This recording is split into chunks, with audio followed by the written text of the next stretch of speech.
አሁን መጠየቀን ቀጥታ መልስልኝ። የኢየሱስ ክርስቶስ ሊቀ ክህነት ይምራል ወይስ ያስምራል? ምን ማለት ፈልገህ ነው? ምን እያልክ ነው ያለው? ቀለል ባለ አማርኛ ፓራፍሬዝ አድርገህ ተናገር። አረ ዳኒ አታስቀኝ። የኢየሱስ ክርስቶስ ሊቀ ክህነት አዳምጠኝ። የኢየሱስ ክርስቶስ ሊቀ ክህነት ተረጋጋም።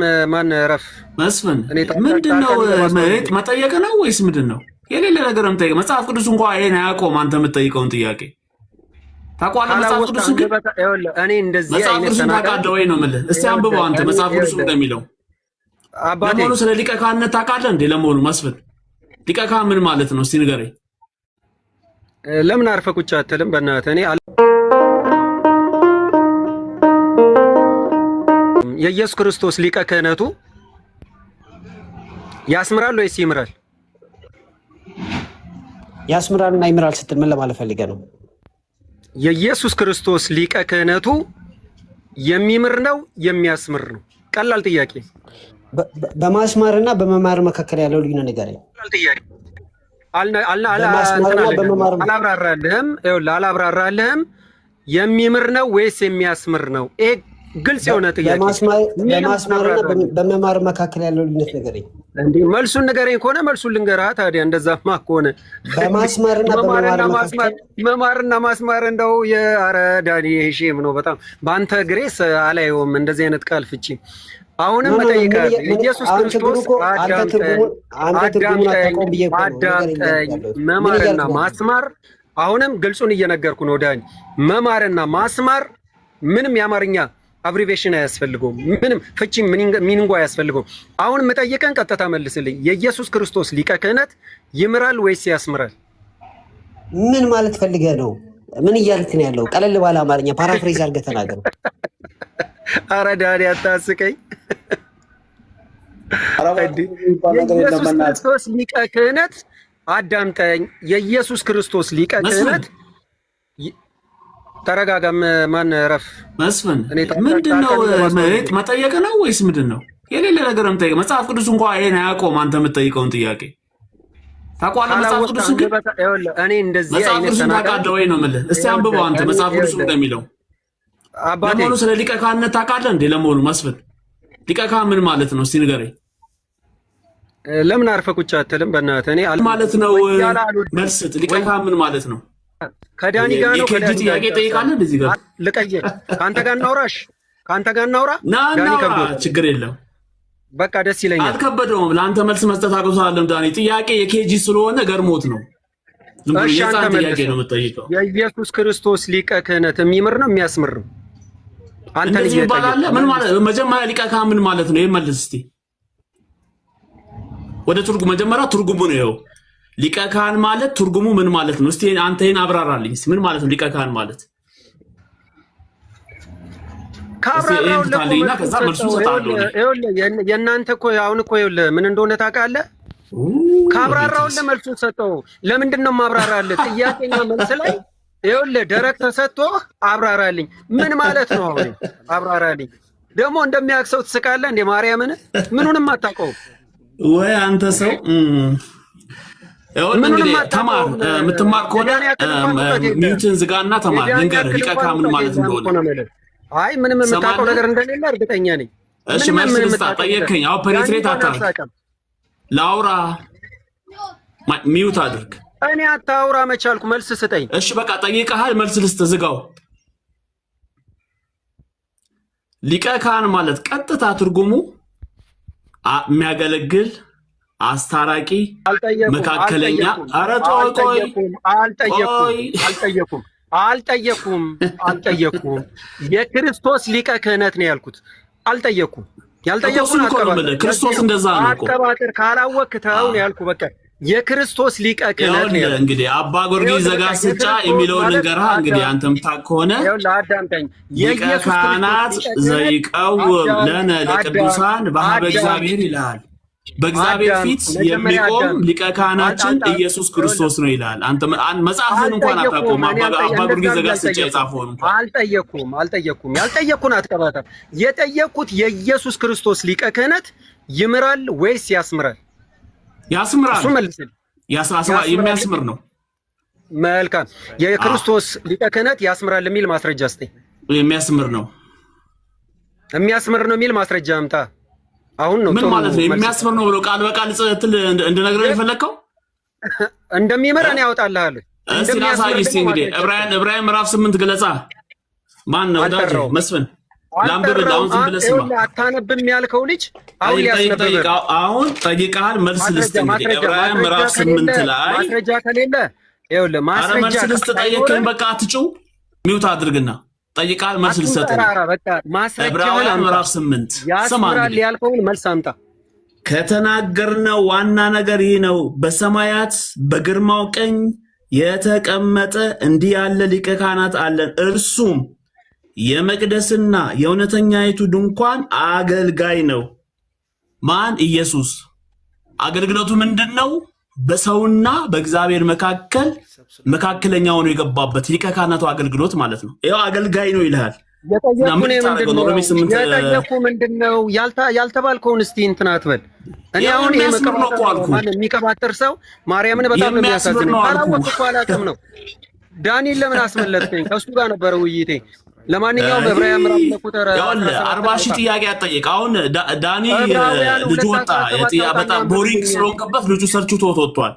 አንዴ ስለ ክርስቶስ ትጠይቃለህ፣ አንዴ ስለ ሥላሴ ትጠይቃለህ። የምትጠይቀውን እንኳን አታውቅም። ፈር ይዘህ ጠይቅ መጀመሪያ። ስለዚህ የኢየሱስ ክርስቶስ ሊቀ ካህንነት የሚያስምር ነው። ምንም ታጣቀ ሊቀ ካህን ምር የለም፣ አስማሪ ነው። 72 ሰዎች ታንኪው ናርዲንም ዓለምን በጣም ከልብ አመሰግናለሁ። ማየንም ሰላማችሁ ይብዛልኝ። እኔ መሰዳደብ አልፈልግም። መሰዳደብ አልፈልግም እኮ ነው ያልኩት። መጀመሪያ አንብብ፣ ቁጭ ብለህ አንብብ መጽሐፍ ቅዱስ። በእውቀት ካወራ ቀጥሎ ትጠይቀኛለህ። ምን አንተም ብለው አዋቂ ደግሞ ለምን እንሰዳደባለን? እኔ መሰዳደብ አልፈልግም። ናርዲ ይጠይቃል፣ ይንጫጫል። እኔ ልጠይቅ በቃ እንደሱ ጠይቂ ውስጥ ይሄን ሰውዬ። ኦኬ እሺ፣ ኦኬ አንድ ጊዜ እኔ ልጠይቀው። መጀመሪያ መልሴ ይነበብልኝ፣ አንብቢልኝ። ዕብራውያን ምዕራፍ 2 ቁጥር 17 ነው። መስፍኔ ከእነሱ ጋር እኮ መግባባት አልቻልክም። እኔ ደግሞ ጥያቄ እየጠየቅኩ ነው። በኦርቶዶክስ ጌታን መዝሙረ ዳዊት እና ዘማርያም ሥላሴን በተመለከተ ከፕሮቴስታንቱ ጋር አንድ አይደለንም ስላሉ ልክ እንዳንተ እኔ እውነት ለማወቅ ነው የምጠይቅ ሰው። ለምሳሌ ህልወት ማለት ምን ማለት ነው መስፍኔ? እግዚአብሔር ማለት ያው እኔ ፍጡር ነኝ፣ ህልወት እኔ የፈጣሪ ያለኝ እንደማለት ነው። ወደ መንፈስ ቅዱስ አሐዱ አምላክ ህልወት ማለት እኔ ፈጣሪ ያለኝ ማለት ነው። እኔ ፍጡር ነኝ ማለት ነው። ህልወት እግዚአብሔር እኔ ፍጡር ነኝ ማለት ነው። ህልወት ማለት ሀለወት መኖር ማለት ነው። ህልወ የሚኖር ማለት ነው። ግሱን ጋር ከፈለግ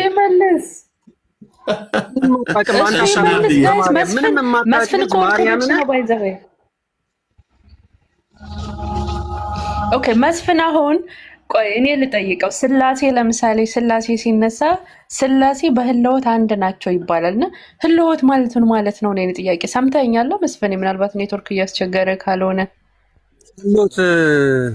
በህልወት አንድነት ብለን ተናግረናል እንዴ? እስቲ ቃሉን ተናገሪ መጀመሪያ። በህልውና ያልኩት ህልወት ማለት ህልወት የምትይው ነገር እኮ ምን ማለት ነው? አስረዳኝ። ህልወት ማለት ግዕዝ ነው ግን በህልውና በሚለው ተርጉመውና እሺ ቀጥል። ይኸውልሽ ህልወት እግዚአብሔር ግን ማለት እሺ በህልውና ማለት ነው። አላብራራልሽ እንዴ? ቆይ መሀል አትግቢ። አንቺ እኮ ትዕግስት የለሽም። ደግሞ የሚደብረው ነገር ትጠይቂያለሽ ማለት ትገቢያለሽ፣ ሰው ሲያወራ ማለት ትገቢያለሽ። እንደዛ አታድርጊ። አሁን ጠየቅሽኝ። ህልወት እግዚአብሔር ማለት እኔ ፍጡር ነኝ ፈጣሪ አለኝ ማለት ነው አልኩሽ። ህልወት እግዚአብሔር አለ ብሎ ማመን፣ ራስን ፍጡር አድርጎ ፈጣሪ እንዳለ አድርጎ ማመን። ከዚህ ማስረጃ ሰጠኛለህ መስፍኔ? ማስረጃ አንዴ ልጽፎ ስለምፈልግ ይጠቅመኛል። ከአንተ ጋር ማውራት አልፈልግም። አቦ ምን እቺ እውቀት ደስ ብሎኛል። ህልወት ማለት ፈጣሪ ያለኝ ማለት ነው። የመጀመሪያ መገለጥ ነው የመጣልህና ቤተክርስቲያኒቷ ማታውቀው ግን ንገረኝ እስኪ ምን ላይ ነው ማገኘው? ማስረጃ ፈልጌያለሁ። መንገድ ናርዲ ደግሞ መጽሐፍ ቅዱስ እንደሚያዘ ታራራለህ። ለመሳደብ ከኔ በላይ አትሳደብ። አንድ ጊዜ ሚኪ መስፍኔ ባይዘዌ በሚኪ ማንም ሰው ማይክ እንዳይከፍት። መስፍን ሙሉ ሰው ነው። ቤቱን ከፍቶ ስለ ምንድነው ሲያስተምር የሚውል ሰው ነው። ኦኬ ኦርቶዶክሳዊ ሰው ነው። የኦርቶዶክስን ትምህርት ነው መስፍን ሊነግረን የሚችለው። እኛ ማስተካከል አንችልም። መስፍኔ ምን ብሏል? ስላሴ በህልውና አንድ ናቸው ማለት ፈጣሪ አለኝ ብሏልና ቴንክ ዩ። እሺ በቃ እንደዛ ከሆነ እኔ ግን ማቀው አንቺ ያልተባለ ነገር አትቀባጥሪ ፖለቲካ አትስሪ። መቀባጠር በጣም እሺ አስተካክል። እሺ ጌታን አስተካክል። እሺ ተናገር። እሺ ምንድነው ህልውና አለዎት እግዚአብሔር ማለት አንድ እግዚአብሔር አለ ማለት። ኦኬ አይ እኔም እኮ እሱን ነው። እኔ እኮ ኔትወርክ ይዞ አልሰማ ይሆናል እንጂ ህልውና ማለት ፍጡር ነው ብያለሁ። ህልውና አንድ ነው ብያለሁ። በመፍጠር በፍቃድ በአገዛዝ በስልጣን እንዴት አድርጌ ልንገርሽ? ፖለቲካ ግን አትስሪ። ኖ እኔ የጠየቅኩ ለይቼ ነው። አይ ኖ አይደለም ጌታን እየሰራሁ አይደለም። ለማንኛውም ቀጥሎ የምጠይቅሽ እኔ ነኝ። ጠየቅሽኝ አይደል? ቀጥሎ እኔ ነኝ። ኖ መስፍን እኔ እኮ እየጠየቅኩ ያለሁት አንተ አንድ አይደለንም ስላልክ እኮ ነው። አንተ ነህ እኮ የስላሴን ትምህርት አንድ እንዳለ እኔ ስጠይቅህ አዎ እንደዚህ ማለታችን ነው ብለህ ኦፍኮርስ እኔ ከዛ በኋላ እኔ አስተካክል ወይ ወደ እናንተ እመጣለሁ ወይ ደግሞ የራሴን አቆማለሁ ማለት ነው እንጂ እኔን ለምንድን ነው የምትጠይቀኝ? አንተ እኮ ልትመልስልኝ ነው። እነ ዳኒን ያስወረድኩት እኮ እኔ ከአንተ መማር አንቺ የማትጠየቂ ከሆነ እኔ ለምንድን ነው የምትጠይቂኝ? አንቺ የማትጠየቂ ከሆነ እኔ ለምንድን ነው ኦርቶዶክስ ነኝ። የኦርቶዶክስ ኖ የኦርቶዶክስ ትምህርት አንቺ ስለመጣሽ የሚጨምርልን ነገር የለም። አንቺን ለምን ትመጫለሽ? ኦኬ ቀጥል። እሺ ቀጥል። ምንድን ነው ጥያቄ? ጠይቅሽ። አንቺ መጣሽ አልመጣሽ ለኦርቶዶክስ ምንም የሚጠቅመን ነገር የለም። እሺ እንደዛ ከሆነ ቀጥል እንዴ። አይ አዳምጪኝሽ። ስለ ሚስጥረ ስላሴ ነው የምጠይቅሽ። የሰው ልጅ ማናዳ ነው ማለት ጌታ ኢየሱስ ማናዳ ነው። ሐሳቡ ከዘላለም አብ ወልድ መንፈስ ቅዱስ። አንተ ልጅ ለምን አርፈህ ቁጭ አትልም? ምን የሆነ ሱስ አለብህ ልበል? የወሬ መንደር ትሮጣለህ ልበል? ብቻ ጀሮት ይዘህ አረ ቁጭ አድርጌ አስተምርሃለሁ ከፈለክ አዴ ሊቃውንታችን አይደል? እሺ በቃ አሁን መስፍን ጥያቄው ምንድነው? ሰንበት ትምህርት ቤት ገብተህ ተማር መጀመሪያ። መስፍን ግን ምን ሆኖ ነው ዛሬ? ናርዲ ልውጣ በቃ እኔ አልተመቸኝም። ይሄ ፌስ ላደርግሽ እፈልጋለሁ። አንቺ ነሽ ኔትወርክ ያስቸግረኛል አይደለም? ኦኬ እሺ ቀጥል። መቼ ይሄ እሺ ይኸውልሽ ይሄ ሰው ዳኒም እኮ ቲስ ቦሪንግ በቃ ሰርችቶት እኮ ዳኒ የሚወጣው። አንድ ነገር ማወቅ አለብሽ። ከነሱ ጋር ዲቤት ለማድረግ ስትገቢ ኦልሬዲ ይጠይቁሻል አይደለ? መልስ እስከምትሰጭ ድረስ አይጠብቁም። እስቲ አሳየኝ፣ ይሄኛውን አሳየኝ፣ እንደዚህ ይባል ነገር የለም። ሊቀ ካህን ማለት አዳይ ነው ወይስ የሚያስምር ነው ወይስ መምህር ነው? የሚያስምር ነው ሊቀ ካህን ማለት። የራሱ የቤተክርስቲያኒቷ መጽሐፍ እኮ የቤተክርስቲያኒቷ መጽሐፍ እኮ ይናገራል እኮ። ይሄን እንኳን ማዳመጥ እንኳን አልፈለገም እንዴ? ወይ እንደኛ እዛ ክህነት ውስጥ ካለ እሺ፣ የሌለ ዝም ብሎ ጥራዝ ልጠቅ የትምህርት ቤት እውቀት መጥቶ እዚህ ልከራከር አይበል። ዳኒን ደግሞ እናውቀዋለን። ይሄን ዳኒ ሰራው አላፍርሶ ይሄን ምን ያህቅ ነው? ዳኒን እኮ አውቀዋለሁ እኔ ቴዎሎጂያን ነው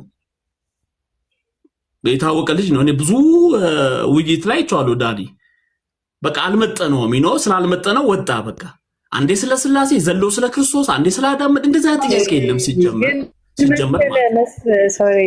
ሚኪ ምን መሰለ፣ ለምሳሌ መስፍን ብዙ ጊዜ ቤት ከፍቶ የኦርቶዶክስ እና የፕሮቴስታንት ነገረ ስላሴ እንኳን ፈጽሞ አንገናኝም አንድ አይደለንም ብሎ ነው የሚያምነው። ባይዘው እንደዛ ነው የሚያስተምረው። ሲጀምር ፍሬንዱ ነኝ እኮ እንደውም ያወረድኳቸው ራሱ አሉ። በሳቅ ነው የሞትኩት። የሌላ ለማንኛውም ማለት አንቺ ጠይቅሽዋን ሐለወት ማለት የግዕዝ ቋንቋ ነው። ባይዘው ሐለወት ማለት ሐለወ ህልውና ነው። በህልውና ማለት ነው። በአኗኗር በህልውና ስላሴ አንድ ናቸው። አንዱ ካንዱ አይበልጥም ነው። ሐለወ ማለት ኖረ። ሐለወት ማለት መኖር ማለት ነው። ግስ አለው፣ ባለቤት አለው፣ መነሻ አለው። ህልወ ይላል። ህልወ ኖረ ነው ግሱ ማለት ነው። ህልወ ሐለወ ይኖራል። ሐለወት ማለት ትኖራለች። እና ይሄ ልክ እንደ እንግሊዝኛው ሳብጀክት ቨርብ እና ኦብጀክት የሚባል አለ። ባለቤት አለ፣ ተሳቢ አለ፣ ከእንደገና ደግሞ ቨርብ ደግሞ እንትን አለ፣ ግስ አለ። ግን እንደዛ ነው እኮ በቃ በህልውና አንቺ አሁን ግዕዙን በአክሰንት በምንድነው ይሄ በአነጋገር እንትን ብለሽ ነው እንጂ በሐለወት ነው። ሐለወት ማለት አናኗር ህልውና ማለት ነው እንጂ እሱ የሰጠሽ መልስ አይደለም። ሊቃውንቴን ቢሰሙ ኦርቶዶክስ ብትሰማ ነው የምትለው፣ አዲስ ምንፍቅና መጣ ነው የምትለው። እንደዚህ የሚባል ነገር የለም። ያ የሚለው ቅድም እሺ አቃለው ስላለ እንግዲህ እኔ ስላሴን በተመለከተ ፕሮቴስታንቱ እኛ ከኦርቶዶክሳውያን ጋር አንድ ነን ይላል። እኔ ምን አውቃለሁ ወገን። ኦርቶዶክሳውያን ደግሞ የእናንተ ትምህርት አጋንንታዊ ነው አንድ አይደለንም ይላሉ። ግን የሚያስቀብጡት የኛዎቹ ናቸው። እኔ በፕሮቴስታንት ኮሌጅ ተምሬያለሁ። ስላሴን ያምናሉ በደንብ አሳምረው ያምናሉ። ለምን ያምኑ እንዴ? አብ ማለት አባት ነው፣ ወልድ ማለት ልጅ ነው፣ መንፈስ ቅዱስ ደግሞ ሰራጺ ነው፣ ከአብ የወጣ ማለት ነው። አካላዊ ማንነት አለው መንፈስ ቅዱስ፣ ዝርው አይደለም፣ እኔ ባይነት አለው።